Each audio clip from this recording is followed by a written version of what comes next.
এটা হচ্ছে জুমা মসজিদ।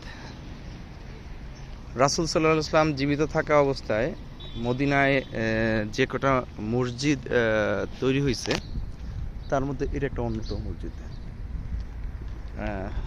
মসজিদগুলোর মধ্যে হচ্ছে কুবা, মসজিদ নববী, মসজিদে গিফারি, বারসেজদা মসজিদ এবং জুমা মসজিদ। আর একটা সম্ভবত বনু সালাম মসজিদ একটা আছে, এটা খুঁজে পাই নাই। তো যে কটা মসজিদ রাসূল সাল্লাল্লাহু জীবিত থাকা অবস্থায় তৈরি হয়েছে তার মধ্যে এটা একটা অন্যতম, জুমা মসজিদ নামে পরিচিত এটা।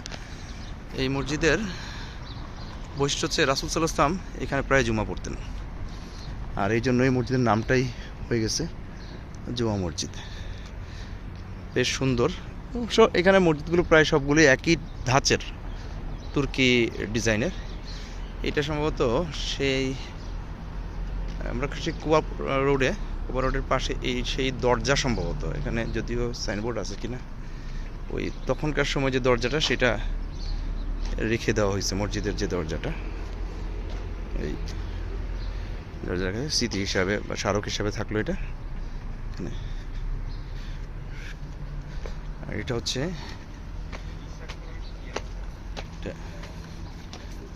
কুবা রোড, কুবা রোড সোজা ওদিকে চলে গেছে মসজিদে নববী, আর সামনের দিকে কুবা। এই হচ্ছে সেই জুমা মসজিদ। এটা দেখার বাকি ছিল। মোটামুটি আমার একটা টার্গেট ছিল যে রাসূল সাল্লাল্লাহু আলাইহি ওয়াসাল্লাম সময়কার যে মসজিদগুলো আছে এগুলোতে একটু যাব, 2 রাকাত নামাজ পড়বো, শুকরিয়া জানাবো। এগুলো সবগুলো টাচ করা হয়েছে। এখন শুধুমাত্র সেজদা মসজিদে যাওয়া যায় নাই, দূর থেকে সেটা দেখছি। অবশ্য আমরা এখন নামাজ পড়তে পারবো না, আরও অ্যাটলিস্ট 10 মিনিট অপেক্ষা করতে হবে। সূর্য উঠতেছে, ওই যে মদিনার পূর্ব আকাশ থেকে সূর্য আস্তে আস্তে উদিত হচ্ছে। উঠে গেলে তারপর 2 রাকাত নামাজ পড়বো এখানে, আলহামদুলিল্লাহ। এটাও এক গম্বুজের মসজিদ, বিশাল গম্বুজ। ওরে বাবা রে, মাই গড, আল্লাহু আকবার।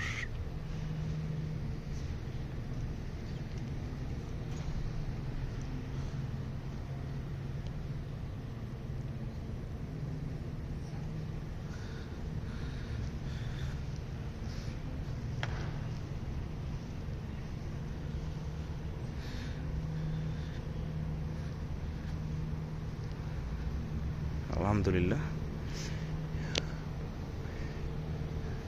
তুর্কিরা করছে কি কনস্ট্রাকশনে, ওরা বিশাল কাজ করে রাখছে।